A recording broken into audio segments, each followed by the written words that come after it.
você do Brasil e de tantas partes do mundo, o nosso muito boa noite. Seja bem-vindo à programação da Canção Nova em tantos lugares agora. Eu imagino tanta gente nos acompanhando. Obrigado por esta companhia santa. E nós estamos com muito prazer começando mais um Além da Notícia aqui nesta quinta-feira. E agora, num período muito particular, período muito especial, muito rico para a nossa vivência cristã. Por isso, o tema do nosso programa não poderia ser outro. Ele vem ao encontro de uma necessidade nossa, ele vem também em auxílio a um desejo nosso de viver bem este tempo da Quaresma. O tema do programa será Quaresma, Tradição e Cultura do Povo Cristão. E eu já quero receber nosso convidado da noite de hoje. É com imensa felicidade que eu recebo aqui em nossos estúdios Dom Marconi Vinícius Ferreira, Bispo Auxiliar de Brasília. Obrigado por estar aqui conosco. Amém. Sempre uma alegria, Ronaldo, sempre uma alegria, filhos amados da Canção Nova, estar com vocês e crescermos juntos, sobretudo nesse tema tão favorável para nós, que é a Quaresma, a preparação para a Semana Santa. Eu quero aproveitar muito da riqueza do seu trabalho e de sua vivência, sobretudo como professor e professor de diversas disciplinas aqui no Seminário Arquidiocesano Nossa Senhora de Fátima de Brasília, na Faculdade de Teologia de Brasília.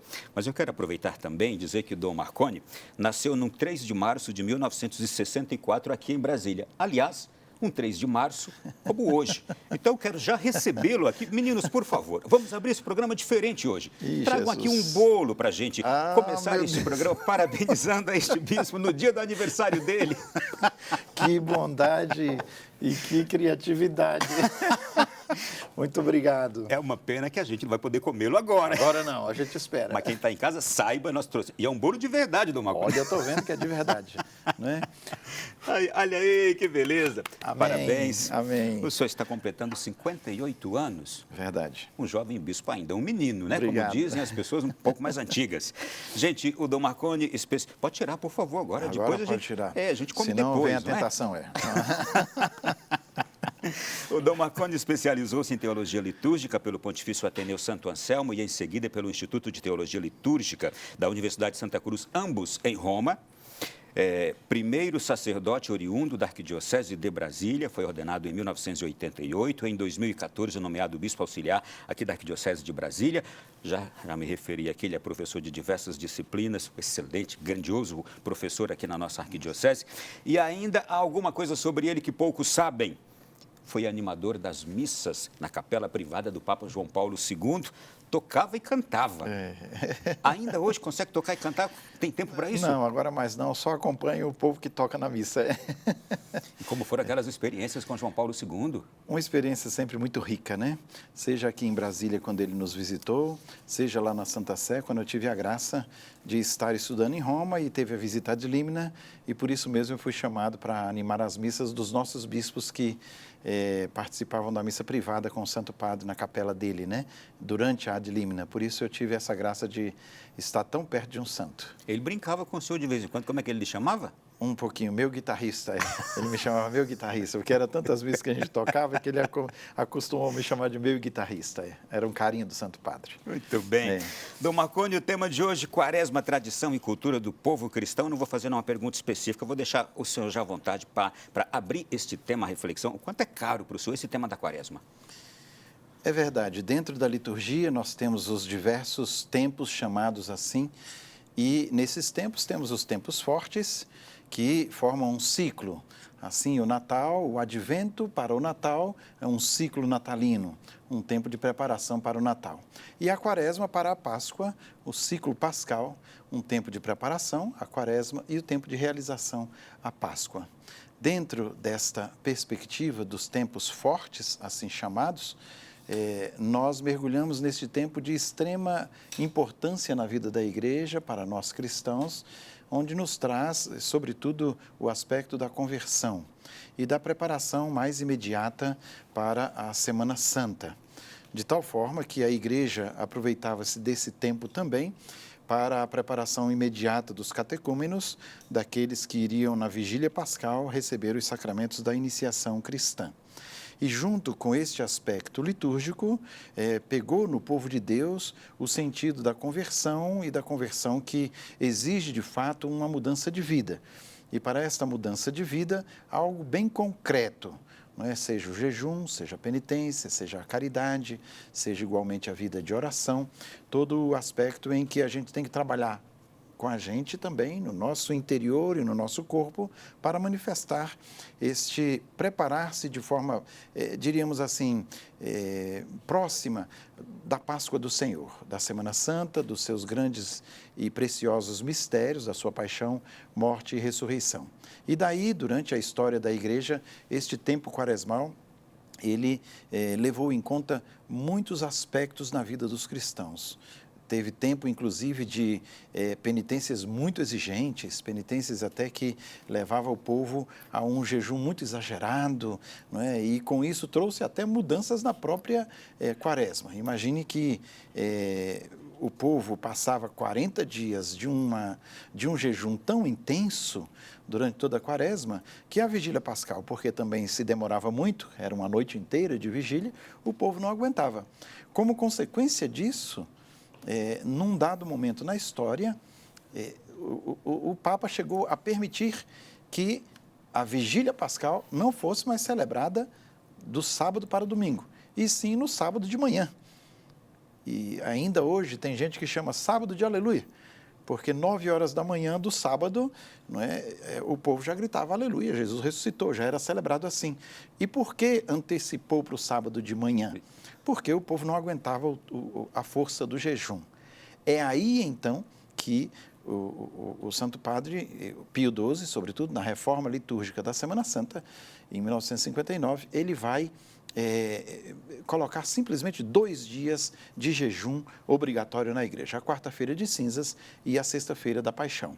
E os outros dias da quaresma toda, inclusive as sextas-feiras durante o ano todo, são dias que se sugere um momento de jejum ou de abstinência de carne para unir-se à paixão do Senhor, porque foi o dia que o Senhor deu a vida por nós. Enfim, para dar um dos exemplos como que a quaresma é tão forte que chegou, por um aspecto dela, o jejum, a mudar até a noite da vigília pascal para o sábado de manhã.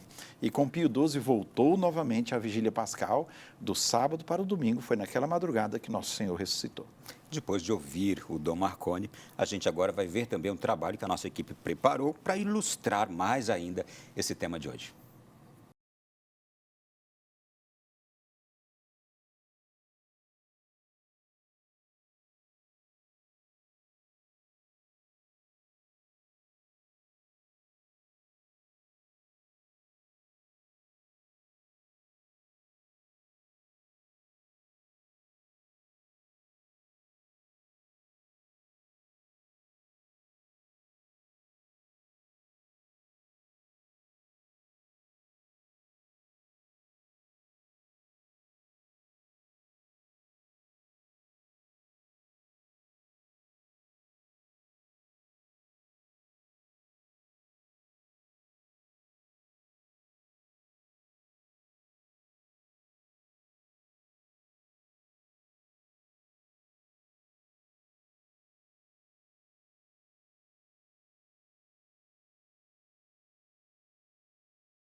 Eis o tempo da quaresma, que já estamos nele agora. Tempo este celebrado, vivido por nós católicos, também vivido por outras igrejas cristãs irmãs, outras religiões cristãs, ortodoxa, anglicana, luterana, e todos nós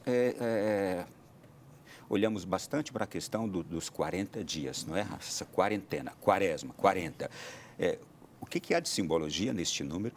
O que há de vivência neste número? O que há de história, de tradição no número 40? Por que o 40? O 40 entra no que nós chamamos a numerologia bíblica. Cada número na Sagrada Escritura tem um sentido, não é? Por isso o 3, a trindade, o 7, a perfeição, a criação de Deus, enfim. E o 40 é um número penitencial.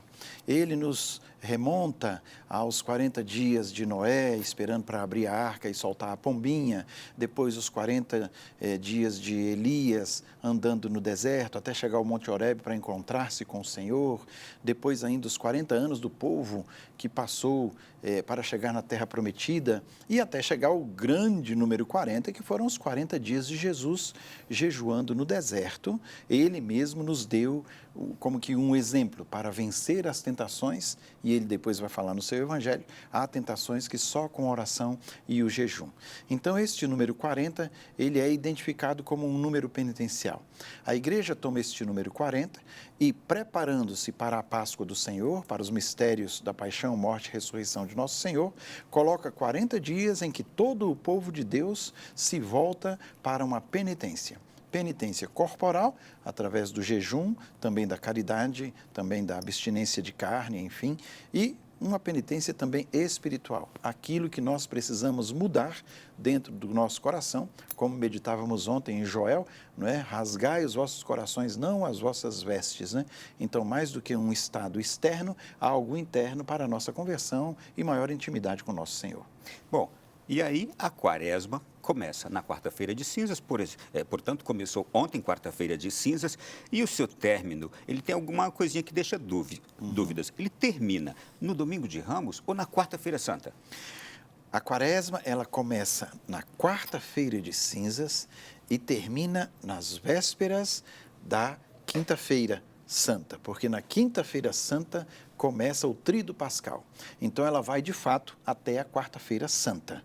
Com isso, na quinta-feira santa é o centro de todo o mistério pascal do Nosso Senhor. Então, a quinta-feira à noite, com a chamada Missa do Lava-Pés, a gente começa o tríduo pascal. Até lá vai a quaresma. Tanto que até mesmo segunda, terça e quarta-feira santas, a gente usa os mesmos paramentos roxos para identificar ainda que estamos dentro do tempo de penitência e do tempo de conversão, do tempo quaresmal. Tá, e aqui a gente já esclareceu, portanto, essa dúvida aí. Vai de quarta-feira santa até a quarta-feira que antecede a quinta do início do tríduo pascal. Dom Marconi, agora como entender também, a gente teve nesses dias aí, atrás, a gente teve o carnaval. E aí termina o carnaval, que todo mundo se esbalda, todo mundo se diverte, brinca, e aí vem a quarta-feira de cinzas, que é a quarta-feira já de penitência, de início da quaresma. Foi sempre assim? Este carnaval folclórico, festivo, desse jeito, foi sempre assim? O que há de detalhes na história? Na história existe muita fantasia e existe também alguma realidade no sentido de ligar a quaresma ao carnaval. O que nós podemos identificar é que, como a quaresma, a igreja já exigia abstinência de carne, e naquele tempo era a quaresma inteira, não era só a quarta-feira de cinzas, então o povo se esbaldava na carne enquanto não chegava a quaresma, porque passaria aí 40 dias com a abstinência de carne, não é? Com isso, juntou-se a isso as festas pagãs, igualmente, não é? As festas da carne, não é? Igualmente a bebida, o aproveitar-se, não é? Neste tempo antes da quaresma, porque na própria quaresma seria exigido um tempo de mais abstinência, conversão, um tempo mais rígido nas exigências de fazer o sacrifício também de satisfação da carne. Então, com isso, nós recordamos do que nosso Senhor Jesus diz, não é? Quando o noivo for tirado, então eles jejuarão. Enquanto o noivo não for tirado, a gente faz festa, né? E com isso, o tempo da quaresma, como vai preparar para a Páscoa, para a ressurreição do Senhor, passando pela sua paixão e a sua entrega, então se faz o exercício do jejum e da abstinência de carne. Hoje, como eu já falei, são só 2 dias, mas antigamente era uma quaresma inteira. Por isso, se esbaldava antes da quaresma, chamando-se assim a festa da carne. Vamos aproveitar da carne, porque a partir de então nós não poderemos mais comer carne, pelo que nos pede a igreja. Tem também aqui um outro mistério que é importante a gente falar sobre ele. O tempo da quaresma e da Semana Santa, ele está atrelado à data da Páscoa, que, por sua vez, acontece no primeiro domingo após a primeira lua cheia do início do outono no hemisfério sul, ou da primavera no hemisfério norte. Há aqui uma porção de simbologia em tudo isto aqui. Porque a gente sabe que a cada ano a quarta-feira de cinzas cai numa data, a Páscoa cai numa data. Como entender esse calendário aí? Bem, nós temos um calendário solar, ao passo que os judeus tinham um calendário lunar, pelas fases da lua. E no calendário lunar dos judeus, o dia da Páscoa dos judeus, o dia que eles saíram do Egito, que, enfim, foram em direção à Terra Prometida, em que tudo é contado em Êxodo, este dia foi marcado pelo 14 de Nissan. Nissan é o mês judaico que corresponde para nós entre 25 de março a 25 de abril. Então, no nosso calendário, a Páscoa nunca vai ser antes de 25 de março e nunca vai ser depois de 25 de abril. Vai cair na lua cheia neste intermédio, que é o mês de Nissan para os judeus, o mês lunar. Como consequência disso, teve também alguns questionamentos. Por exemplo, os judeus diziam, os cristãos querem fazer a Páscoa junto com a gente para matar a nossa Páscoa. Então, os papas, durante a história, foi decidido, em primeiro lugar, que a Páscoa dos cristãos seria sempre num domingo, porque Jesus ressuscitou num domingo. E o 14 de Nissan pode cair numa quarta-feira, numa quinta-feira, enfim, depende do calendário lunar dos judeus. Com isso, nós já definimos que a nossa Páscoa seria num domingo. Vamos ter uma controvérsia chamada dos 14 decimanos, e inclusive entra um grande santo da igreja que celebramos não tem pouco tempo, São Policarpo de Esmirna, que foi discípulo de São João, ou seja, ele escutou um apóstolo. E ele ainda era da decisão de que nós celebrássemos a Páscoa num 14 de Nissan, porque foi na lua cheia do equinócio de primavera, lá no Oriente, em que Jesus se deu por nós. Né? Era a Páscoa dos judeus, nos diz João. Tanto que tiveram que tirar Jesus às pressas da cruz, porque iria começar o sabat, e aquele sabat era especial, porque era o da Páscoa dos judeus. Enfim, como consequência disso, os papas dizem, tá certo, no dia em que o 14 de Nissan cair num domingo, então vai chocar com a Páscoa cristã. Nós passamos a nossa para o outro domingo, para que não haja disputa entre cristãos e judeus sobre a data da Páscoa. Mas desde o início ficou claro que a Páscoa dos cristãos não era a Páscoa dos judeus. A Páscoa dos judeus, enquanto relembrava o evento da saída do Egito, a Páscoa dos cristãos é a ressurreição do Senhor. E o Senhor ressuscitou no primeiro dia da semana. Por isso, Dominus Dies, domingo, o dia do Senhor. E para resolver essa questão toda, se eu não me engano, se tiver, me corrija, por favor. Foi o Papa Gregório XIII, Sim, que responsável pela criação do calendário gregoriano, esse calendário que a gente tem hoje, com os dias mesmo da semana, os meses, os anos, do jeito que é hoje, que a gente obedece, foi este Papa aqui quem estabeleceu essas regras definitivas. Justamente. Não é? O Papa Gregório, ele criou, vamos dizer assim, baseado em tudo que já tinha na sua época, este calendário que nós temos hoje, que é um calendário solar, que diferencia do calendário lunar dos judeus. 1582 Justamente. foi quando foi estabelecido aqui. Mas o senhor trouxe algo precioso também. Vou pedir que o senhor fale mais sobre isso. E também, em meio a essas discussões, também a igreja disse, e vamos celebrar a Páscoa sempre no domingo, o dia do Senhor. O que o domingo é para nós cristãos, para nós católicos? Muito bem.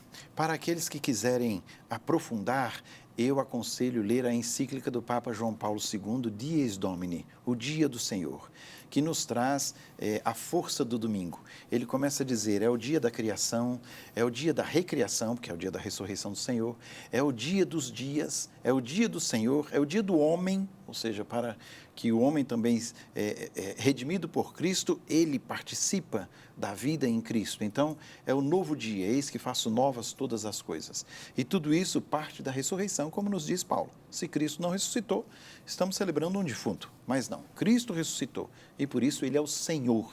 Sendo o Senhor, o dia do Senhor se torna para nós o dia dos dias. Em que sentido? A nossa fé nos leva a revigorar toda a nossa vida com o fundamento na paixão, morte e ressurreição de nosso Senhor, que nós celebramos a cada domingo. A igreja, no início, só celebrava no dia de domingo. O povo mesmo, por necessitar da Eucaristia, foi que pediu e a igreja passou a celebrar todos os dias. Se você pegar os Atos dos Apóstolos, vai ver lá. No primeiro dia da semana, 8 dias depois, no primeiro dia da semana, sempre o dia do Senhor. O dia da ressurreição é marcado como o nosso dia, o dia do cristianismo, o dia daqueles que têm Jesus por nosso Senhor e Deus. Hoje em dia, infelizmente, até pela nossa cultura, o domingo ficou como que um pouco desvalorizado. Criou-se pelo menos várias expectativas. É um dia só de descanso, então ligou-se muito ao trabalho, então é o dia que eu tenho para descansar, não é? É o dia da fazendinha, é o dia da piscina, é o dia da diversão, é o dia... E esquece que é o dia do Senhor. Não é? Antes de tudo. Antes de tudo é o dia do Senhor. O domingo ele é feriado porque ele é o dia do Senhor e nós estamos num país de maioria cristã, então até mesmo o civil reconhece o domingo como o dia do Senhor, mas como um dia de descanso. Nesse sentido, precisamos revitalizar, revigorar, vamos dizer assim, formar de novo o nosso povo para a ideia do que é o domingo. O domingo é também o dia do culto, o domingo é o dia em que eu estou mais propenso à caridade. Inclusive, é um dia de visitar doentes, é um dia de ajudar os pobres, é um dia de fazer a caridade. Mas diz João Paulo II também, é o dia da família. A maior caridade é dentro da sua primeira igreja. Por isso é um dia de confraternização. Nós não somos contra das festas e de passar um domingo do lazer, enfim, não é contra isso. Mas é um dia também da Eucaristia. É o dia em que nós devemos participar do mistério pascal de Cristo, nós que cremos. Tudo isso que o senhor está nos trazendo é um belíssimo despertar para a nossa consciência. A gente pode fazer todas as outras coisas, mas aí a gente prioriza. Ou de manhã cedo já caminho para a minha igreja, ou então deixo para a noite, sem penalizar a noite. Preciso priorizar isso também, mas não perder de foco naquele dia o meu Senhor. E me permita, Ronaldo, porque muitos que estão nos escutando e nos vendo vão fazer essa pergunta. E o sábado à tarde? Então, se eu for para a missa no sábado, eu já estou liberado do domingo? Ora, quando a gente ama, a gente não se libera de quem se ama. A gente quer estar perto de quem se ama todo dia. Todo dia, toda hora. Mas eu também tenho que ser honesto com vocês. A missa do sábado à tarde, do sábado à noite, já é missa do domingo. Porque a igreja, na sua liturgia, celebra a missa de véspera como já a missa do dia. Então, a missa, podem ver aqui em todas as paróquias, a missa do sábado à tarde já é a missa do próprio domingo. Mas nada impede que você vá na missa no sábado e vá na missa do domingo. Está aí, importante a gente trazer isto aqui. Olha, gente, o programa começou já com esta profundidade toda aqui. Para encerrar ainda este bloco, Dom Marconi, eu gostaria de dizer que tudo isso que nós estamos conversando aqui, partimos do princípio da quarta-feira de cinzas, né, que a gente celebrou ontem. E ontem, quando a gente foi à missa, a gente deve ter escutado duas coisinhas. Lembra-te que és pó e ao pó has de tornar... te tornarás, alguma coisa assim, ou convertei-vos e crede no Evangelho. Uma dessas duas frases a gente escutou. Aliás, as duas podem ser usadas na liturgia? Pode ser igualmente. Igualmente. Bom, qual é o sentido que tem a gente começar a quaresma justamente refletindo sobre isso, que somos pó e que vamos voltar ao pó, ou que devemos nos converter e acreditar no Evangelho? Eu creio que é algo que precisa ser muito lembrado para este mundo tão corrido, tão materialista e tão imediático, né? Graças a Deus, mas que nós perdemos a noção do transcendente, em que a nossa vida não termina e não se completa aqui. Este mundo é um mundo de passagem. Nosso Papa Francisco tem umas colocações assim tão práticas e tão engraçadas que ele diz, eu nunca vi num enterro e o caminhão de mudança atrás, não é? Porque ninguém leva nada daqui. Ele né? repete bastante isso. Então, nós precisamos ter essa noção de que a nossa caminhada aqui tem um fim último, e esse fim último é o céu. Todos nós desejamos o céu e ninguém quer morar com chifrudinho. Então, nós temos um fim último que é Deus. E se nós saímos de Deus, só seremos realmente plenos quando voltarmos para Deus. E este voltar-se para Deus significa as coisas do mundo passaram e a sua missão no mundo passou. Agora você vai para uma nova vida e eterna junto do seu Senhor. Isso por quê? Porque no mundo moderno se preocupa muito com o imediato, não é? O que eu tenho que fazer agora, o que eu tenho que conquistar, o que vai ser da minha vida, família, dinheiro, emprego, bens materiais, enfim, e depois? De que adianta o homem ganhar a vida inteira e perder a vida verdadeira, que é a eterna. Então, quando a gente tem essa visão, a própria liturgia diz, de tal forma que, vendo as coisas que não passam, não nos apeguemos àquelas que passam, porque tudo passa. Então, a quaresma começa por lembra que um dia você também vai vir a pó. Você foi feito da terra e a terra hás de voltar, né?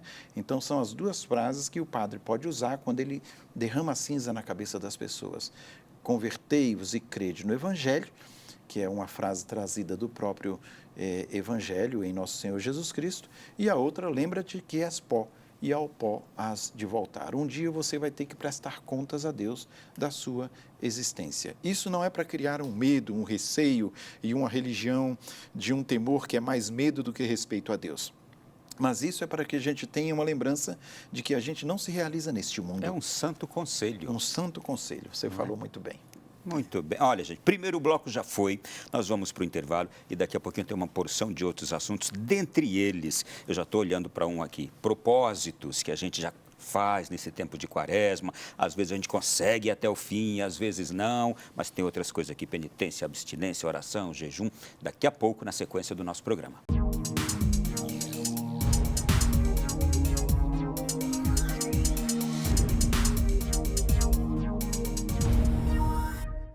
É sequência de Além da Notícia da noite de hoje. Começou a quaresma para nós, povo de Deus, e estamos falando sobre isso aqui. Você já fez seu propósito? Achei tão bonito uma coisa que uma pessoa disse para mim na segunda-feira. Ela disse assim: Ronaldo, estou saindo da missa agora e rezei pedindo a Deus que te ponha um bom propósito para essa quaresma. Eu fiquei pensativo, eu falei, puxa, mas obrigado, que pessoa sensível essa aí também, que atenciosa. Ela rezou por mim saindo da missa para que Deus me indicasse um bom propósito. Bons propósitos a gente sempre tem nesse tempo de quaresma, não é, Dom Marconi? E é a hora de se fazer mesmo esses bons propósitos. Então, mas antes ainda, eu quero já falar com o senhor o seguinte. Eu vim aqui, foi proposital a escolha da gravata dessa cor. É o roxo da quaresma. A cor litúrgica que a igreja usa. Por que usamos esta cor? Porque a igreja usa essa cor, porque a gente cobre os santos com a cor roxa, os sacerdotes usam essa cor, no altar está a cor roxa. O roxo, ele nos chama a atenção. Então, quando você chega numa missa que você vê o padre de roxo, é bem já chamativo. E é uma cor que ela não é tão alegre como um branco, como um dourado, enfim. Então, é uma cor que é mais introspectiva, vamos dizer assim. O roxo é escolhido para que a gente viva esse tempo de conversão, um tempo em que a gente olhe para si mesmo e diga, eu tenho que mudar em alguma coisa, não é? Para que depois venha a Páscoa e a gente use o branco que manifesta a graça de Deus em nós e a vida do ressuscitado. Então, a cor roxa é a escolhida da liturgia para manifestar este tempo de penitência. Antes do Vaticano II, era um costume que era praticamente obrigatório na liturgia cobrir todos os aspectos que manifestassem a vida. Então, se cobriam as imagens, até a imagem de Nossa Senhora, o crucifixo, se cobria tudo de roxo, porque quando o povo entrava na igreja, já via que, olha, estamos perto da Semana Santa, porque tem gente que não tem toda uma formação. Então, até mesmo aqueles católicos que, só de nome, como a gente diz, mesmo visitando os grandes templos, se chegassem numa catedral, num local de visita e visse tudo, por que está tudo coberto? Ah, porque é quaresma, porque é um tempo de penitência. Com o Vaticano II, não é mais obrigatório cobrir os santos e cobrir as cruzes, mas aqueles que ainda têm esse costume podem fazê-lo, porque em determinadas regiões, até o nosso Brasil, são costumes muito bem-vindos e que o povo já espera, é cultural daquela cidade.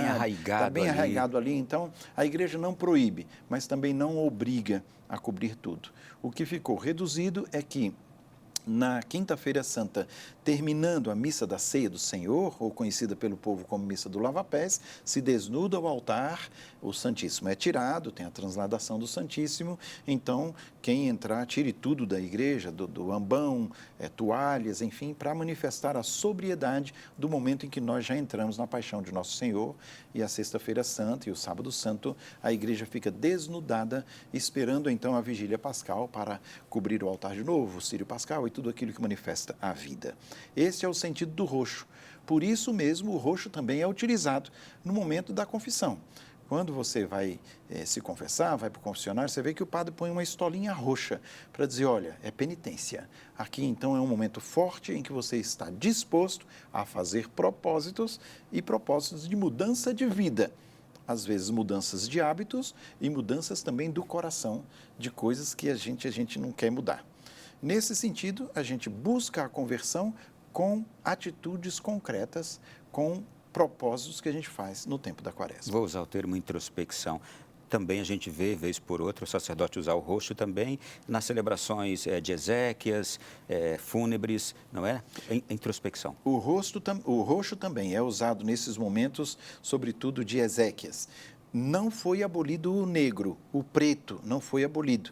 Tanto que se um padre tem uma casula preta e vai para o cemitério fazer uma encomendação ou até mesmo uma missa de corpo presente de preto, não está errado. Mas como o preto choca muito, inclusive a própria família e tudo, a igreja então usa o roxo para dizer, olha, a sobriedade, a introspecção, um momento de você refletir. És pó e ao pó hás de voltar. Uma hora vai chegar a nossa hora de prestar conta a Deus da nossa existência. Estou imaginando aqui, é bem raro ver o preto. Não é? Bem raro. É bem raro. Vamos lá, Dom Marconi, agora vamos entrar aqui em coisas mais concretas. Começou a minha quaresma, a de todos nós. Como é que eu vou viver a minha quaresma? Oração, jejum, caridade são as práticas quaresmais orientadas pela igreja. O porquê dessas indicações e como viver cada uma delas. Partindo aqui, oração, jejum, caridade. A oração, antes de mais nada, é a palavra de Deus.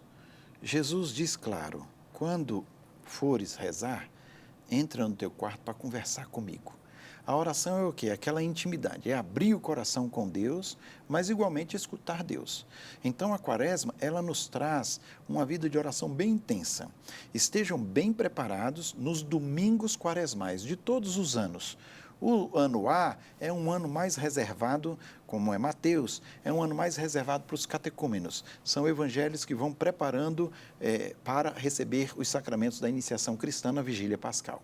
O ano B de Marcos também é um ano forte que manifesta muito a vida de Jesus e a penitência que Jesus nos pede. O ano C de Lucas traz evangelhos assim fantásticos, como a samaritana, como também a mulher adúltera e, sobretudo, o filho pródigo. São evangelhos fortes, que é esse ano que estamos vivenciando, em que o próprio evangelho já diz para você, olha, não está vendo você aí nesse evangelho? Então te provoca, são aqueles evangelhos fortes que você vai para a missa e não tem como você voltar do mesmo jeito, né? A Quaresma, ela reservou as leituras da Palavra de Deus para os domingos muito especiais. Por isso, é uma maneira de você viver essa vida de oração pedida, é escutar mais a Palavra de Deus nesse tempo quaresmal. Mas também não tiremos o lado da oração pessoal, daquele conversar com Deus, onde você coloca também suas angústias, coloca também a sua dificuldade. Jesus, já 3, 4 quaresmas que eu tento e não consigo ainda mudar nesse pecado ou nessa fraqueza, me dá força esse ano para eu mudar. Sair dessa vida. Sair dessa vida. Isto é o lado da intimidade com Deus, oração. Jejum é o sacrifício.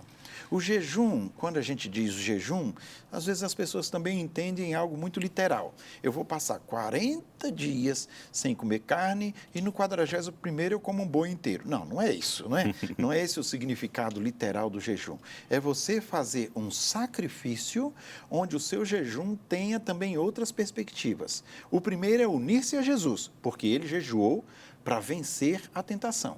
Então, se você tem alguma tentação forte que você não consegue, faça um jejum. O jejum te ajuda a dizer não a Satanás. Mas o jejum também traz o aspecto da solidariedade com aqueles que jejuam sempre. Tem irmãos nossos que passam fome. Então, é uma maneira de você juntar aquilo que você gastaria com carne, ou seja, com o que for, e dá para os pobres. E aí o jejum já traz a caridade. A caridade, seja no sentido do dar as coisas, é muito bom, mas a caridade não é só dar coisas. Tem gente que dá muita cesta básica como caridade, mas e o coração como está? E o perdão como está? E a família como está? Então, o amor de Deus suscitado em nossos corações é que provoca as atitudes de caridade. A nossa atitude de caridade não pode ser um desencargo de consciência. A nossa atitude de caridade não pode ser dó do coitadinho ou do pobre. Ele é meu irmão. E se eu tenho dignidade, eu tenho o necessário para viver, ele tem que ter também. É aí que se abre a perspectiva da caridade, de todos os aspectos sociais que envolve também a quaresma, para que nós tenhamos uma atitude concreta em cada quaresma, em cada ano, para a gente manifestar ao nosso próximo. Tem gente que faz um cofrinho de quaresma para dar para os pobres, tem outro que reúne aquilo ali e diz, não, esse mês o que a gente ia gastar de carne nesses 40 dias, a gente vai dar para os pobres. Enfim, cada um escolha a maneira de fazer a sua caridade. Jesus vai dizer igualmente isso. Não é só a oração, mas se você jejuar, põe perfume na cabeça. Não vai sair com a cara aí e dizer, ai meu Deus, estou jejuando, estou fraco porque estou jejuando. Não, perdeu o sentido do jejum. Jesus quer um jejum interno. E lembre-se que ele fala também, eu quero um coração convertido. Não adianta o sacrifício, não adianta uma atitude externa se por dentro você não mudou. E igualmente, se você faz pelo seu irmão, você está fazendo pelo próprio Cristo. Lembre-se disso. Quando a gente faz pelo próximo e, sobretudo, por aquele que necessita, é o próprio Cristo que nós servimos. E aí Francisco de Assis nos ensina muito. Pela reflexão que o senhor fez aí, eu fiquei imaginando aqui. Os três estão muito entrelaçados. A oração me dá força para aquele sacrifício que eu vou fazer e eu vou ofertar aquele sacrifício com prova de amor por outras pessoas. Ótimo. É como uma engrenagem que uma coisa está ali funcionando bem juntamente com a outra. Sem a outra não funciona bem. Justamente. Não é? Jesus nos coloca isso no Evangelho, seja o jejum, seja a caridade, seja a oração, como motivação de conversão.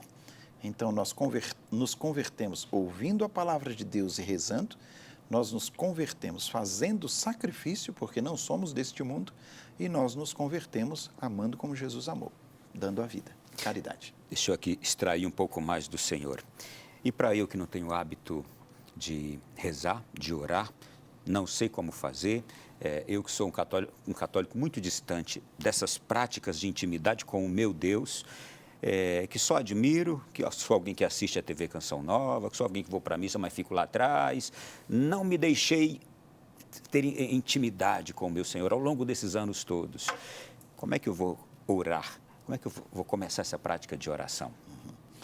O primeiro lugar que eu acho que é da oração é escutar Deus, mais do que falar com Deus, né? Então, a palavra de Deus é que nos leva à conversão do coração. Tantas pessoas, mesmo sem ter uma prática cristã, mas só de ir à missa e escutar o padre, diz, olha, isso aí me tocou, essa homilia me tocou. Às vezes as pessoas pensam que a conversão, Ronaldo, ela se dá de um modo imediato e total. Não, a conversão ela se dá todos os dias, eu, você, até aquele que você cita, que só assiste de vez em quando a Canção Nova, todos nós temos no dia a dia algo para nos converter. Então, se a gente pensar que é uma conversão imediata, a gente desanima.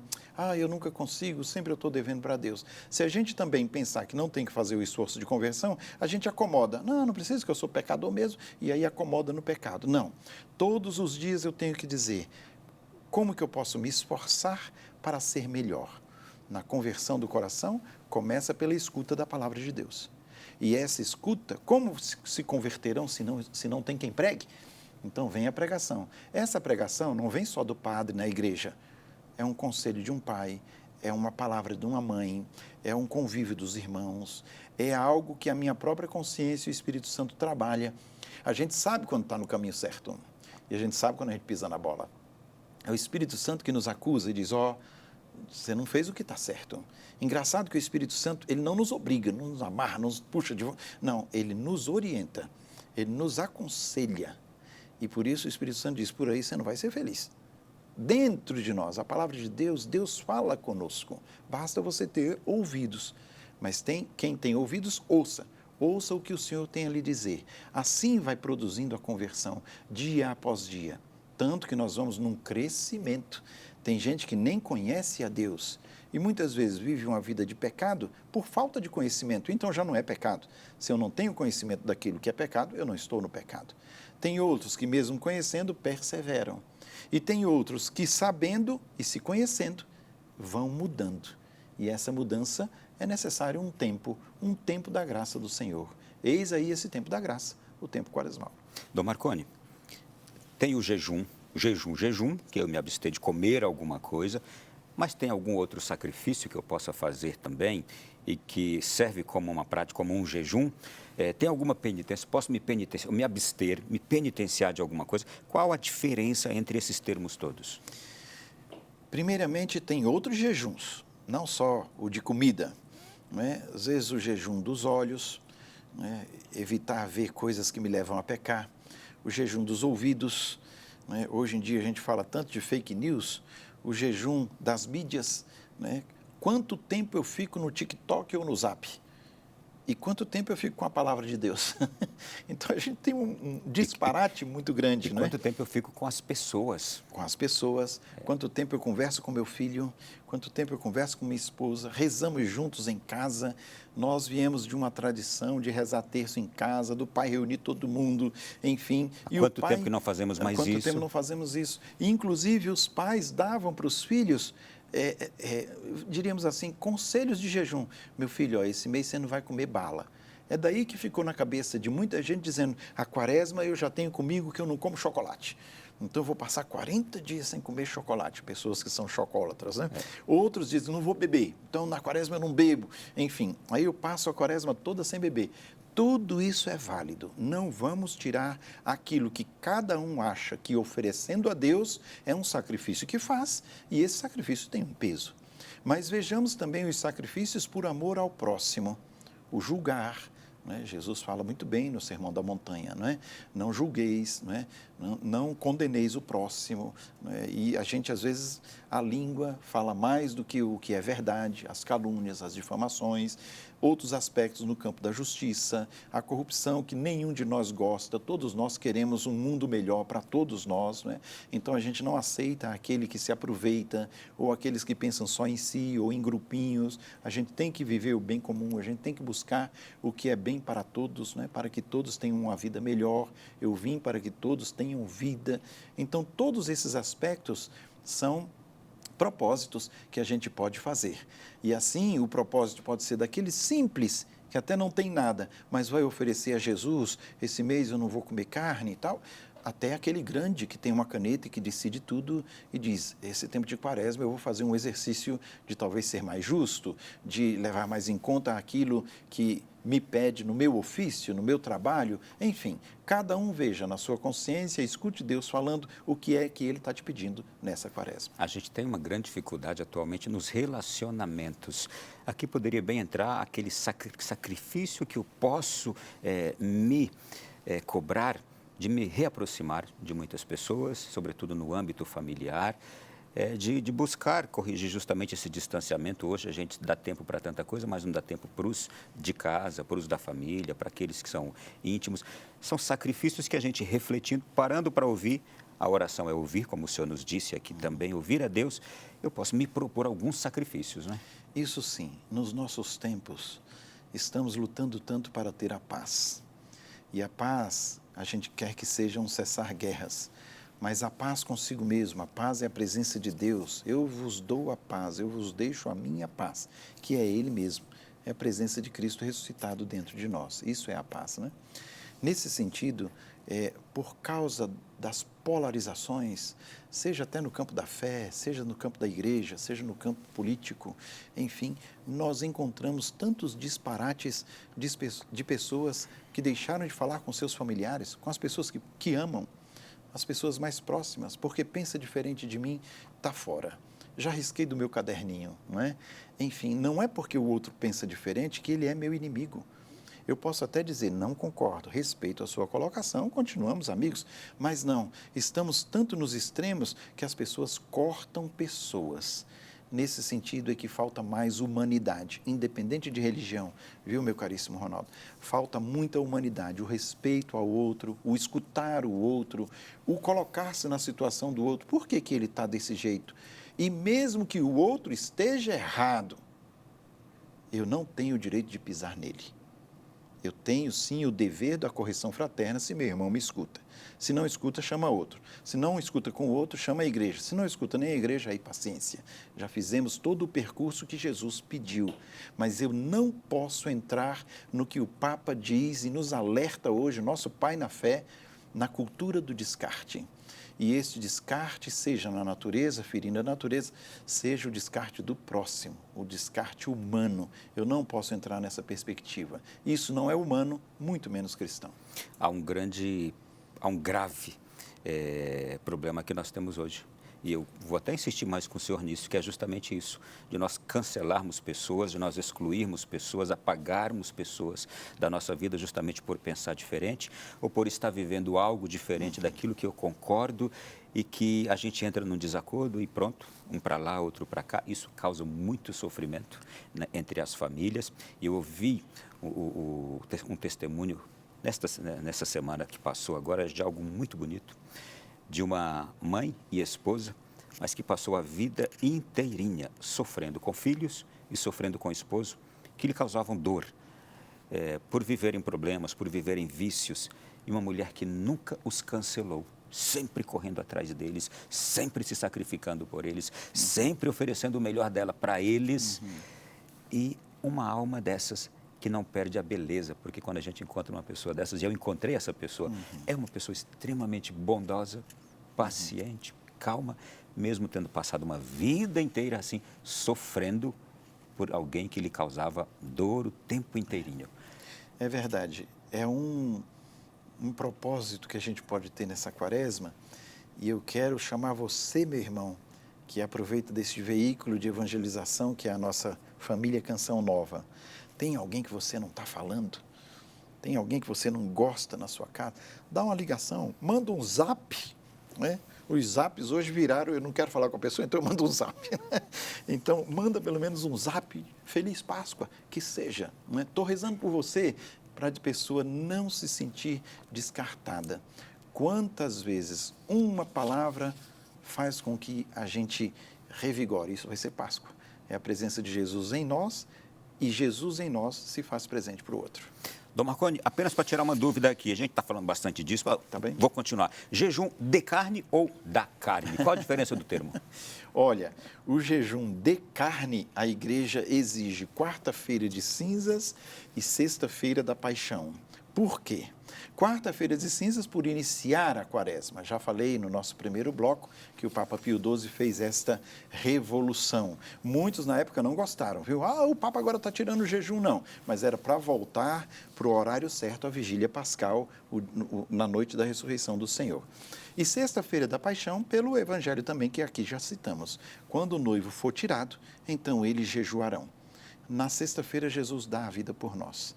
Quando a gente perde um ente querido, não é verdade que não dá nem vontade de comer? A gente fica tão assim ferido porque perdeu aquela pessoa, que a gente diz, não estou com fome, não estou com vontade de comer. Ninguém faz festa, né? Então também a sexta-feira e o sábado santo são dias de recolhimento, dias de oração, dias de pensamento em nosso Senhor que deu a vida por nós. Agora o jejum da carne tem que ser constante, se a gente leva em conta aquilo que Paulo nos diz. Tem uns que vivem no Espírito, tem outros que vivem na carne. E os que vivem na carne não herdarão o reino dos céus. Então, o que é viver na carne? Viver nos vícios. Então, este jejum a gente tem que estar constantemente se convertendo e buscando esta atenção para não vivermos fechados nas coisas que passam. De modo muito particular, e atenção, tempo de quaresma, é importante observar se estou convivendo com algum vício. Pode ser o meu jejum da minha carne. Justo. E me privando daquele vício. Ótimo. Não é? Bom exemplo. Muito bem. Gente, hoje nós estamos recebendo aqui Dom Marconi Vinícius Ferreira, bispo auxiliar de Brasília. Ele está sendo um presente para nós no dia do aniversário dele, que a gente já mostrou o bolo aqui no começo. Vamos comer depois. Dom Marconi, vamos para o intervalo. A gente volta já já aqui na sequência do programa.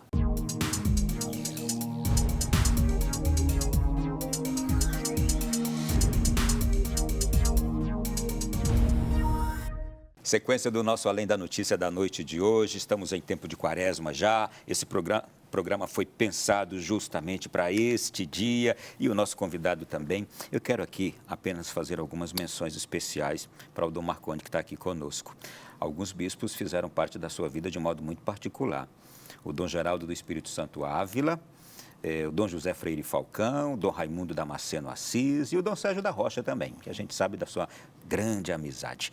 Rapidamente, objetivamente, cada um desses homens aqui, quanto lhe marcaram? Dom Ávila foi meu pai na fé. Eu fui coroinha de Dom Ávila. Então, tudo que eu aprendi desde cedo, o amor à liturgia, o querer ser padre, a visão que eu tinha dele como exemplo de padre, né, veio de Dom Ávila, num acompanhamento silencioso, mas sempre marcante, inclusive nas correções, até a minha ordenação. Dom José, homem de grande caridade, Dom Ávila. Espetacular. Dom Ávila era um homem que ele, no dia a dia, ele mostrava o que era ser padre, o que é ser bispo, o que é dar a vida, o que é ser cristão, não é? E nunca estava triste. Dom Ávila era sempre aquele sorriso, aquela alegria, aquela convivência, todos gostavam de estar perto dele, tanto que até os dias de hoje, você vai em qualquer cidade ao redor de Brasília, regiões administrativas, fala em Dom Ávila, todo mundo lembra e todo mundo lembra com muito carinho. Se eu não me engano, foi auxiliar de Brasília e primeiro arcebispo militar do Brasil. Justo. Okay. O segundo. O primeiro foi Dom Newton. Dom Newton já era arcebispo militar também. Ordinário. Na época era chamado ordinário militar. Com Dom Ávila, de fato, foi chamado arcebispo militar. Depois foi sucedido por Dom Oswino e terminou com o nosso querido agora Dom Fernando, arcebispo dos militares. Segundo aqui, Dom José Freire Falcão. Foi um pai para o senhor também, né? Também. Dom José Freire Falcão eu o conheci quando ele chegou em Brasília, porque eu entrei no seminário com Dom José Newton. E logo Dom Newton aposentou e veio Dom Falcão para substituir Dom Newton. Tive a graça de servir Dom Falcão praticamente por 40 anos, né? Desde o meu tempo de seminário até agora, quando ele veio a falecer no ano passado, também vítima da Covid, né? E Dom Falcão, ele me ensinou muito no sentido da praticidade, no sentido de ser claro com as coisas, de não demorar, de fazer porque a igreja precisa e, ao mesmo tempo, de acolher a todos, né? Dom Falcão, um exemplo que ele nos dava, chegavam e diziam, eu queria falar com o arcebispo. Sim, e não sabia que ele era o arcebispo. Não, eu quero falar com o arcebispo, com o cardeal. Sim, sou eu. Ele mesmo atendia telefone, ele mesmo atendia na cúria, não tinha protocolos com ele de esperar, enfim, cada um tem seu jeito. E Dom Falcão, a simplicidade e a humildade dele me marcaram demais. Como dizia o próprio lema dele, servir em humildade. Foi um homem humilde, inclusive quando virou emérito, quando ficou aposentado, em nada atrapalhou os seus sucessores, pelo contrário, na sua oração e naquilo que era necessário, ele ajudava demais a nossa arquidiocese. Rapidamente, Dom Falcão foi morar no céu ano passado, já está lá desfrutando, era telespectador assíduo da Canção Nova, sempre que me encontrava, estou assistindo o jornal todo dia lá de vocês, assistia sempre a Canção Nova. Dom Sérgio da Rocha. Dom Sérgio, um grande amigo, um grande irmão, né? Não deixa também de ser pai, foi Dom Sérgio que me pediu como auxiliar dele, então ele tem culpa de eu ser bispo. E Dom Sérgio, ele, para mim, ficou marcante o espírito missionário. Né? Dom Sérgio, foi dele que eu escutei, não podemos ter nenhum espaço no Distrito Federal sem evangelizar. Porque surgiam, né? Não simplesmente as satélites que já vieram do tempo de Dom Falcão, que Brasília explodiu, mas, sobretudo, também os condomínios, né? E os outros espaços onde a gente pode evangelizar. E as visitas missionárias, pastorais missionárias que Dom Sérgio fez, marcou muito a nossa arquidiocese. Além de ser um homem extremamente prudente e sério nas suas decisões, um homem que escuta, né? Agora também lá em Salvador, o trabalho dele fantástico, né? Mas aqui ele escutava os conselhos, escutava os leigos e não deixou de nos presentear com a sua presença, com a sua sabedoria, com o seu báculo, cuidando de Brasília muito bem nesses 8 anos que aqui ele passou. Muito bem, eu os mencionei porque sei que foram homens importantes na sua vida. Mas vamos lá. Gente, agora vamos falar nesse tempo de Quaresma, sacramento da confissão. Por que é importante nós praticarmos este sacramento sempre na vida da igreja, mas mais que tudo agora, neste tempo de Quaresma? Justamente porque o sacramento da confissão, ele começa com um bom exame de consciência. E a Quaresma inteira é um exame de consciência. É você dizer, eu estou com Jesus, não estou? O que eu preciso converter? Quando eu escuto o evangelho de uma samaritana, de um cego de nascença, de um Lázaro, de um filho pródigo, o que me tocou que eu preciso mudar? Porque Deus falou comigo, agora eu vou tomar a atitude de dizer, Senhor, eu tenho que pedir desculpas. Vamos tratar assim num nível bem humano. A confissão é isso. É você reconhecer a sua falta e ir buscar conversar com Deus e dizer, Senhor, eu te amo, me perdoe, não é? Como aquele Homem que foi à sinagoga e batia no peito e dizia: perdoa, Senhor, eu sou um pecador. É reconhecer-se fraco diante da grandeza de Deus e de tantas graças que Deus nos dá. Agora, no tempo quaresmal, a gente faz um bom exame de consciência de toda a nossa vida e, sobretudo, dos últimos anos e até mesmo das últimas confissões, como que eu estou com Deus. Eu estou levando a sério o meu processo de conversão? Eu estou fazendo um esforço de cumprir aquilo que eu ouvi do sacerdote no confessionário? A confissão é o sacramento da alegria. Basta você pensar como é que você vai para a confissão. Vai pesaroso, muitos até vão dizendo: deixa eu ver se o padre é brabo, se não é brabo, não é? Vendo como você vai para a confissão. Agora veja como você sai da confissão. A primeira coisa que você diz: agora eu posso comungar. Significa, agora eu posso fazer Páscoa, agora eu posso ter Jesus comigo de novo.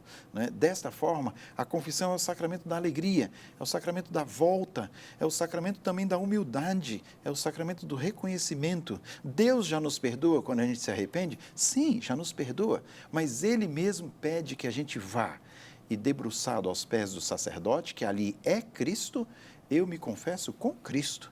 Tanto que o padre diz: eu te absolvo. Ele não diz: Jesus te absolve. Isso é o in persona Christi. É quando, no modo sacramental, o padre é o próprio Cristo que perdoa, redime e prepara aquele para a ceia do Senhor. Feliz o convidado para a ceia do Senhor. Desta forma, o sacramento da reconciliação é um bem para a igreja. Imagine você que no início da igreja, esse sacramento era dado só uma vez na vida. Então, a pessoa tinha 3 chances de se converter. A primeira era o batismo, porque existia muito batismo de adultos. Então, quando eu batizava, limpava tudo. A segunda era a confissão, que era só uma vez. E a terceira era a unção dos enfermos, que também perdoa os pecados, e por isso o povo chamou extrema unção, porque deixava para o último momento, para ir, já vou para o céu. Não é? Enfim, era algo automático. Mais do que unção dos enfermos, unção dos moribundos. Mas a confissão, por um beneplácito da Mãe Igreja, que dá continuidade à obra de Cristo, e ao Cristo que nos pede misericórdia, ao Cristo que é misericordioso e vem ao nosso encontro, então a gente pode ter esse sacramento a hora que desejar e se sentir culpado e sentir o peso de consciência. Além disso, a gente tem que ver quais são os nossos pecados. Não é um ato mágico ou automático de dizer: eu fiz isso, e pronto, e vai-se embora. Não, tem que ter aquela contrição. Eu não posso buscar a confissão simplesmente por um peso de consciência. Eu tenho que ver que eu ofendi nosso Senhor. Quando a gente ofende alguém que a gente ama, a gente vai pedir desculpa, não é? Com todo respeito, quando a gente ofende alguém que a gente não ama, o nosso humano diz: ele para lá e eu para cá. Isso é o nosso humano. Cristo é que diz: vai atrás do teu inimigo e ama o teu inimigo, perdoa os que te fazem o mal, não é? Reza pelos que te caluniam. É o que Jesus nos ensina. Mas nós, normalmente, o humano diz: é ele para cá e eu para lá. Com uma pessoa que ama, a gente volta e diz: me desculpa. Tem um gesto de pedir perdão. Com Deus, esse gesto é o sacramento da reconciliação. Você se reconcilia com Deus e o coração contrito é de você sentir que fez algo a alguém que te ama. Você maculou o amor de Deus por você. Então, se você procura a confissão, até mesmo por medo de ir para o inferno, até assim o sacramento atua e você é perdoado. Mas o melhor é você procurar a confissão com a consciência de que eu ofendi o meu Deus e Ele é tão bom para comigo. Eu vou pedir perdão a Deus. Quando a gente chega neste nível, é maravilhoso. Mas até aqui na TV Canção Nova, eu imagino alguém que tem a mentalidade daquela época, que fez uma vez na vida a confissão e acha que não precisa mais, ou que está esperando: não, vou esperar um pouco mais para fazer uma vez só, e que não vai lhe fazer, por medo, por algum preconceito, por alguma coisa que ouviu do padre. Não, mas vou conversar com o padre, ouviu. Até mesmo a forma protestante de se falar deste sacramento, por exemplo, que assusta alguns que estão ali, esperando algum dia fazer a sua confissão, mas não faz, e que não fez ainda também. E existem também aqueles, Dom Marconi, e eu falo isso porque a gente ouve tantas pessoas que vão ao sacramento e que, por não conseguirem vencer suas fraquezas, seus pecados e vícios, dizem: mas eu não consegui vencer, eu vou ficar voltando sempre a falar o mesmo pecado. Como é que a gente lida com essas coisas? Bem, em primeiro lugar, temos que ter a base da confissão. Jesus sopra sobre os apóstolos: recebam o Espírito Santo. Aqueles que vocês perdoarem serão perdoados. Os que não perdoarem não serão perdoados. O poder, quem dá é Cristo. E quem atua é o Espírito Santo. Então, isso já dá para a pessoa não ter medo. Porque a pessoa vem dizer, mas eu vou confessar com o padre e o padre é pecador como eu. Eu digo, até mais, meu filho. Que bom que você não é meu confessor, senão você ia se escandalizar. Não é? Mas até mais porque a quem muito foi dado, muito é exigido. A quem tem mais conhecimento, mais será exigido uma vida de graça. E nesse sentido é que eu não tenho que me basear ou fazer um paralelo com um pecador como eu. Eu tenho que crer que aquele ministro de Deus, ele tem o poder de perdoar os pecados dado pelo próprio Cristo. Este é o fundamento. O segundo aspecto é nem cair no excesso de que eu não valho nada, então não adianta, porque sempre eu vou ficar no mesmo pecado, e nem também cair no comodismo, não é? No outro radical, de dizer, não, eu vou viver me confessando, enfim, eu não mudo. Não. A confissão tem passos. A gente tem que aprender esses passos. Depois do exame de consciência, vem o contar os pecados. Depois do contar os pecados, vem o desejo de não pecar mais. Mas, Dom, eu sei que eu vou pecar, mas você tem que ter o desejo de não pecar. Isso é o importante. Você tem que ter aquele ato dentro de si, de dizer, Jesus, eu não quero mais. Se eu cair, eu volto de novo. Que é uma coisa bem simples. Deus tem amnésia. Deixa eu ser exagerado aqui com Deus. Eu escutei alguém dizer assim, Deus tem um defeito. É um defeito. Ele é esquecido. Ele é esquecido. Ele tem amnésia. Significa, quando você se arrepende de fato, Deus não vai dizer, você aqui de novo, rapaz, eu sei o que você fez no verão passado. Não. Deus é sempre como se fosse a primeira vez. Meu filho, você me ofendeu. Eu tenho aqui, pai, venho te pedir perdão. Um filho vai 10 vezes e o pai diz, eu te perdoo, mas não peques mais. Como Jesus falou para a adúltera, vai, não peques mais. É isso que o pai quer, que a gente não peque mais, mas ele sempre perdoa. Então, não se cansem. A confissão é um tribunal da graça, em que a sentença é sempre pró réu, nunca é de acusação e nunca de condenação. O padre pode dizer, você tem que mudar nisso, nisso, nisso. Ele te orienta, mas sempre ele vai te dar o acolhimento e sempre ele vai te dar o perdão em Cristo Jesus. Então, para esses que têm medo ou que têm algum preconceito do sacramento da confissão, entendam o que diz a carta aos Hebreus. Aproximemo-nos do trono da graça. O trono da graça é o perdão de Deus. E com este perdão, Ele nos converte e nos dá a alegria de nos reconciliar com Ele. Frase de Papa Francisco, Deus não se cansa de perdoar. Justamente. Isso mesmo, eterna misericórdia. Gente, vamos lá, seguindo aqui no programa de hoje. A gente, quando entra neste tempo de quaresma, Dom Marconi, uma das coisas marcantes da quaresma, uma das imagens marcantes, é sempre a cruz de Jesus, a cruz de Cristo. E, aliás, nós vamos terminar esse tempo da quaresma ali olhando para a cruz, não é? E daquela cruz ele vai ressuscitar. Olhar para a cruz, para aquele santo madeiro, o que isso tem a nos dizer na nossa vida, nas cruzes que a gente tem, nas dores que a gente vive, nos sofrimentos que a gente enfrenta. E agora, por exemplo, nesse tempo de guerra. A cruz é a maior resposta. Paulo vai dizer para nós, nós pregamos Cristo e Cristo crucificado.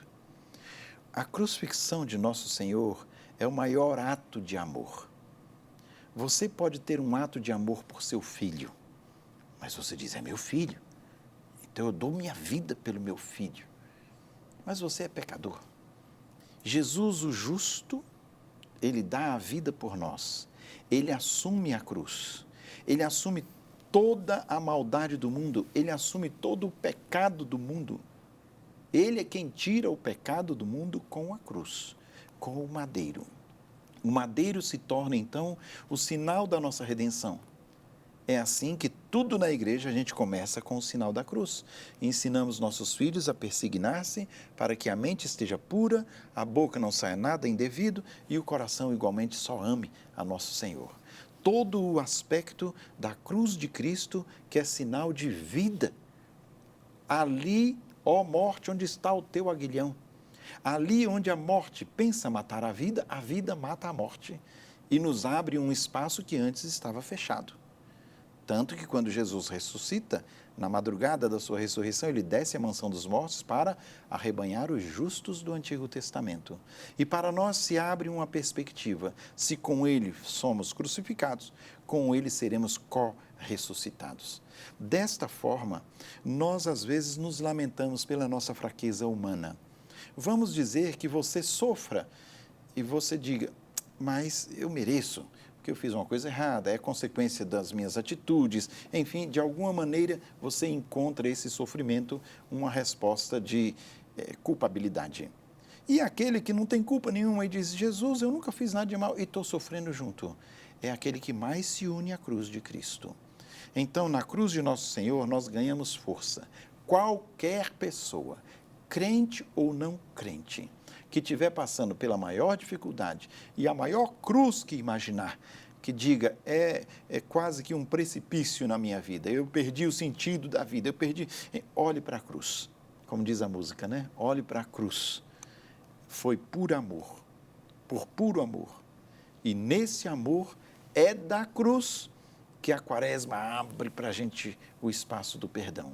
Pai, perdoa, eles não sabem o que fazem. Se a gente, de fato, tivesse uma intimidade com nosso Senhor a ponto de perscrutarmos as grandezas do mistério de Deus, a gente evitaria muito pecado. Então, Jesus constantemente está dizendo do alto da cruz, perdoa-lhes. Esse perdão vem porque Ele assumiu as nossas dores. Ele assumiu o nosso pecado. Então eu não preciso fazer mais nada. Uma consciência errada. Não. Quem quiser vir após mim, renuncie. Tome a sua cruz e me siga. A cruz é sinal de salvação, a cruz é sinal de crescimento, a cruz é sinal de maturidade na fé. Pode ver que até na vida humana, os momentos mais difíceis, de maiores cruzes, foi onde você mais amadureceu. É a sua adolescência, é o seu nascimento, quando você vê que tem vida própria, corre para o seio da mãe para se alimentar. É também na juventude, é num casamento, é num vestibular, é num primeiro emprego, é quando tem filhos, enfim, todos os momentos difíceis foram os momentos em que a gente foi mais humano, onde a gente mais cresceu, onde a gente teve Deus mais próximo. E eu quero aproveitar esse momento também. E Quaresma é tempo disso, estou falando de cruz, e eu refletia sobre isso semana passada, e eu vivia experiências na semana passada sobre isso. Refleti bastante sobre cruzes de pessoas que cuidam de pessoas enfermas. Filho que cuida de pai ou de mãe, esposa que cuida de esposo ou vice-versa, pessoas que cuidam de um familiar, de um parente doente, pessoas que abandonaram a sua própria vida, o seu próprio projeto, seus próprios sonhos e que fazem aquilo com uma entrega. E eu diria, meu Deus, aquelas pessoas já estão com um grande prêmio garantido, não é?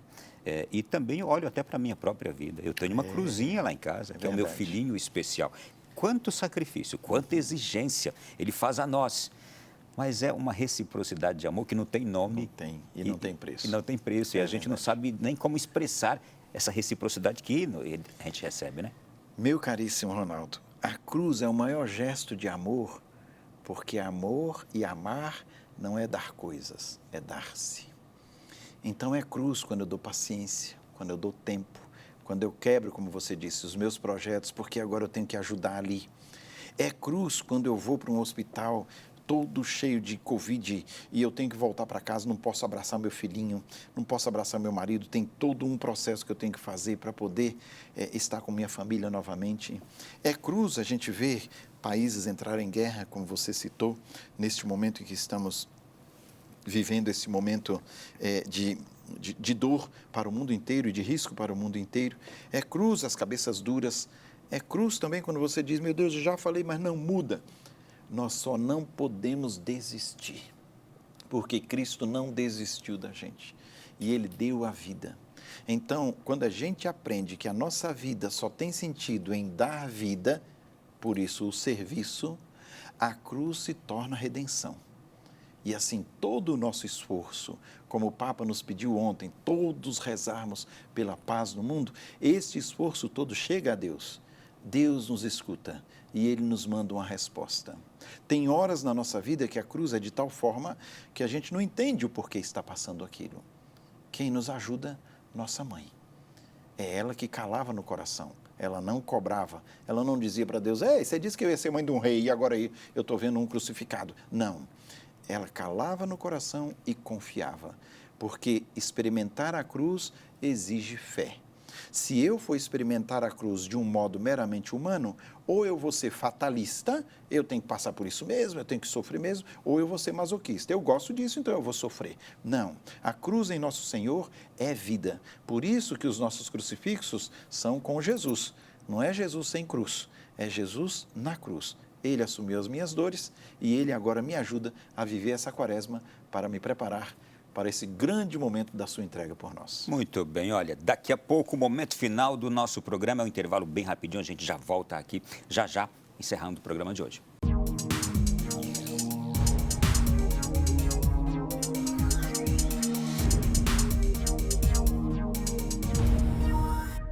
Que começo de quaresma, e o nosso programa quis, de fato, desejou começar a quaresma assim, nos preparando a todos e também com você de casa, propondo isso. Vamos viver uma quaresma diferente, vamos pedir a Deus a graça de bons propósitos e de levarmos a cabo até o último dia da quaresma aquilo que a gente agora vai fazer como proposta a Deus. Vai ser tão gratificante, vai ser tão edificante, não é? Faça isso, por favor, essa experiência rica na sua vida.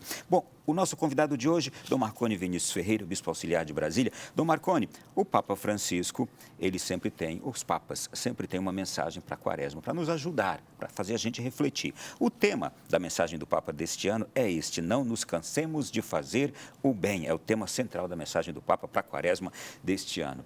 Então, não nos cansar de fazer o bem é um bom convite, né? Não nos cansar de fazer o bem é buscar viver em Cristo. E desta forma, o bem primeiro para mim é a minha conversão. Então, o que é o bem? O bem por excelência é a presença de Deus. Deus é a bondade por excelência. Jesus diz, por que me chamas bom? Só Deus é bom, né? É Ele que tem a bondade e o bem por excelência. E desta forma, nós somos chamados de quê? Bem-aventurados. Aqueles que estão em Cristo e vivem em Cristo participam da bondade e do bem de Deus, que é o próprio Deus. Então, esse é o primeiro bem. Como consequência desse bem de ter Deus em nós, a gente faz o bem aos outros. A gente é presença de bondade para os outros. E bondade não é passar a mão na cabeça. Você tem seus filhos e se ele vai lá com o dedinho para a tomada, você não pode. Pode parecer que o filho vai dizer, papai me bateu. Ele não tem a consciência de que o pai está fazendo bem para ele. Um pai que corrige um filho, um pai que coloca um filho no caminho, para amanhã ele não está numa papuda, não está num presídio, enfim, ele está fazendo bem para o filho, tirando da droga, ele sempre pensa no bem para os filhos. Igualmente o bem na questão da educação, a nossa campanha da fraternidade, enfim, o bem de educar bem. E desta forma, o bem que a gente faz ao outro, ele vem em frutos para nós, né? Não vos canseis, porque o mundo está se cansando uns dos outros. As pessoas descartam as pessoas. Tem gente que chega a dizer, para esse aí não tem jeito mais não. E descarta a pessoa. Não, façamos o bem, mesmo que esse bem chegue num extremo que seja só rezar pela pessoa. Se ela não quer me ouvir, não quer me ver, não quer cumprimentar, eu vou rezar por ela. E a força da oração também é um bem. Não nos cansemos de fazer o bem uns pelos outros. Será que a gente não está se descuidando da nossa conversão? Às vezes a gente se acomodou tanto com uma vida simplesmente boa, mas não uma vida que nos cause melhora pessoal, transformação pessoal e, consequentemente, isso respingaria na sociedade, nas outras pessoas. Será que a gente não está descuidando da conversão? Talvez um marasmo, né? Um acomodar-se. Uma letargia. É verdade. Uma vida morna. Você vê que uma pessoa se irrita porque a bateria do coisa da televisão acabou. E eu tenho que me levantar para ir ligar no botão porque a bateria acabou. A pessoa... Não, eu vi esses dias uma pessoa porque ela chamou a atenção de algo simples. Alguém no frigorífico, a outra pessoa imediatamente, mas já respondeu com uma agressividade tremenda. Eu falei, mas para que isso? e não parava de depois responder agressivamente por uma simples observação que a outra pessoa tinha feito. É verdade. Cada caso é um caso e a gente vai encontrar, às vezes, pessoas que têm problemas pessoais ou pessoas que estão extremamente estressadas, num mundo estressado e que provoca esse tipo de reação. Eu creio que o bem feito ao outro começa daí, da paciência, da compreensão, do diálogo. A gente vê o mal no trânsito, as pessoas que tiram a vida com tanta facilidade, por uma briga de trânsito eu já estou tirando a vida do meu próximo, por um sapato, enfim, por coisas simples, a gente coloca em risco algo que é precioso, que é o dom da vida. Então, o bem por excelência que Deus nos dá é o dom da vida. Junto com este dom, a fé e a caminhada em Cristo Jesus. E mergulhados no Evangelho do Nosso Senhor, nós vamos aprendendo a fazer o bem. Aprendei de mim, que sou manso e humilde de coração. Então, não se cansar de fazer o bem é não se cansar de aprender pelo bem por excelência que é Nosso Senhor. E para entender bem, eu vou fazer o bem se eu for bom, se eu buscar ser bom, se eu lutar para ser bom, não é? É verdade. A gente meditava antes da Quaresma no Evangelho que dizia: a árvore boa não dá frutos ruins. E a árvore má não dá frutos bons. Então, se você escolhe um caminho que não é do bem, infelizmente a consequência não vai ser boa. Mas se você diz: não, eu quero ser bom, eu quero fazer o bem para as pessoas, eu quero buscar o bem da minha família, eu quero buscar o bem de todos aqueles que estão ao meu redor, no meu ambiente de trabalho, até o seu sorriso já vai ser um bem. Eu quero só aqui puxar uma outra frase desta mensagem da Quaresma que o Papa nos oferece, que diz assim: a seu tempo colheremos se não tivermos esmurecido.